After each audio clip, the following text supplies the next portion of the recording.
दोस्तों, आज के जमाने में ऐसी ऐसी घटना कहानियां सामने आ रही हैं जिन पर यकीन कर पाना भी मुश्किल हो जाता है। दरअसल आज की हैरत अंगेज घटना कहानी में पहले तो एक लड़की को बेदर्दी और निर्मम तरीके से मौत के घाट उतार दिया गया और उसके ठीक बाद शरीर के छोटे छोटे टुकड़े करके पानी के पाइप में बहा दिया गया। तो दोस्तों, स्वागत है आप सभी का आज की एक और नई घटना कहानी में। मैं हूं आपका अपना सुशील कश्यप, हरियाणा से।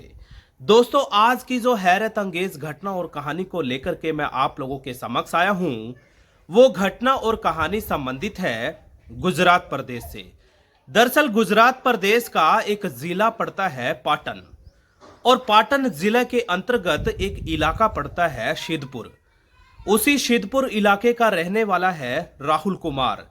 वही राहुल कुमार जिसकी दरअसल एक आदत है हर चीज में, हर काम में नुक्स और कमी निकालना। 8 मई 2023 की दोपहर लगभग 12 बजे जैसे ही राहुल नाम का वो शख्स खाना खाने बैठता है तो अपनी मां से पानी में बदबू होने की शिकायत करने लगा। लेकिन मां थी कि बात मानने को तैयार नहीं थी। मां सिर्फ और सिर्फ दो टूक शब्दों में यह कह रही थी कि राहुल, तुम्हारा तो काम यही है, हर किसी चीज में कमी निकालता है।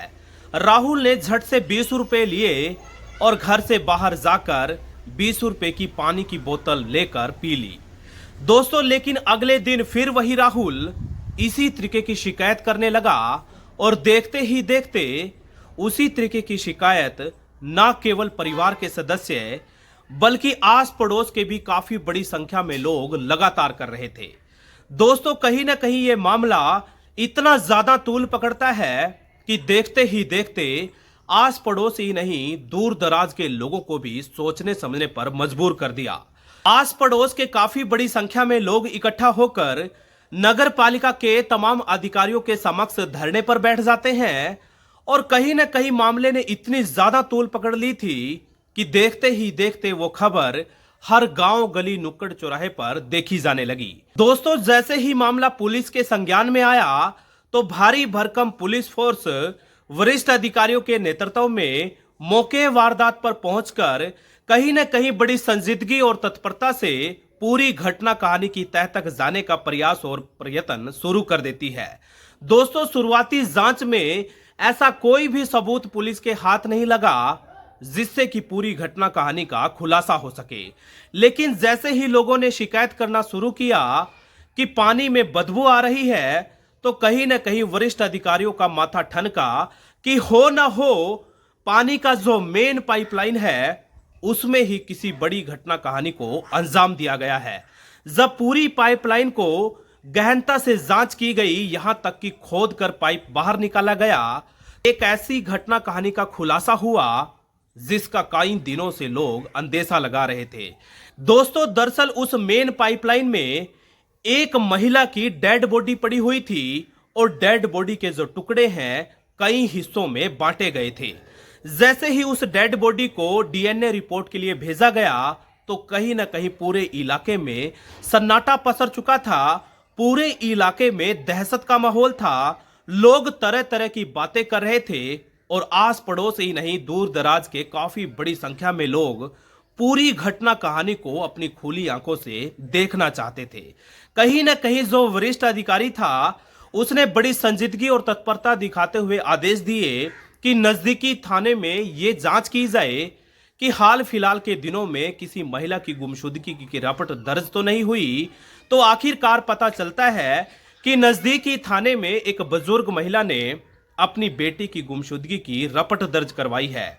जब उस महिला को बुलाकर बड़ी गहनता से जांच की गई तो मालूम पड़ता है कि उस महिला की बेटी, जिसका नाम है लवीना, बीते 3 मई 2023 को उसकी शादी मुकर्रर की गई थी।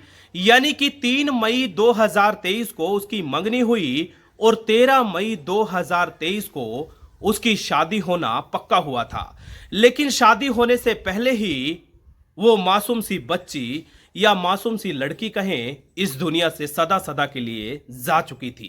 कहीं ना कहीं वो बुजुर्ग महिला अपनी दर्द भरी दास्तां कहते कहते फफक फफक कर रो रही थी फूट फूट कर अपनी बेटी के बारे में तमाम बातें कह रही थी। दोस्तों, अब पुलिस ने हर एंगल से जांच करना शुरू किया।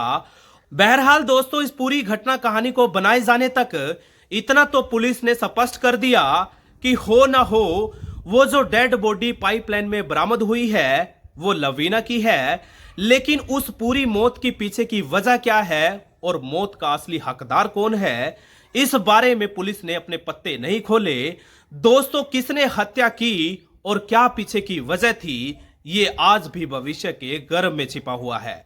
बहरहाल दोस्तों, इतना जरूर है, क्या कुछ आगे सामने आएगा उस बारे में कुछ भी कहना जल्दबाजी होगी, क्योंकि अभी भी कोई ऐसा सुराग पुलिस को हाथ नहीं लगा जिस सुराग की बदौलत पूरी घटना कहानी में खुलासा हो सके, यानी कि मर्डर करने वाले व्यक्ति की गिरबान तक पहुंचा जा सके। दोस्तों, जैसे ही पूरी घटना कहानी सोशल मीडिया के माध्यम से देश दुनिया में बैठे हुए लोगों तक पहुंची, तो हर कोई व्यक्ति सोचने समझने पर मजबूर हो गया। हर कोई व्यक्ति लगातार अपनी प्रतिक्रियाएं दे रहा है। तो दोस्तों, ये थी आज की हमारी घटना और कहानी। आप लोगों को कैसी लगी जरूर बताइएगा। वीडियो अच्छा लगा तो सब्सक्राइब कर लेना, शेयर कर लेना। और दोस्तों, जाते जाते एक बार फिर वही बात, अलर्ट रहिएगा, सचेत रहिएगा, क्योंकि अलर्ट और जागरूक रहने में ही भलाई है, अलर्ट और जागरूक रहने में ही बचाव है। कहीं ऐसा ना हो आप भी कुछ इस तरीके की घटना कहानी का शिकार हो जाए और आपको कानो कान खबर भी ना लगे। दोस्तों, बहुत बहुत शुक्रिया, आप सब साथियों का आभार, धन्यवाद।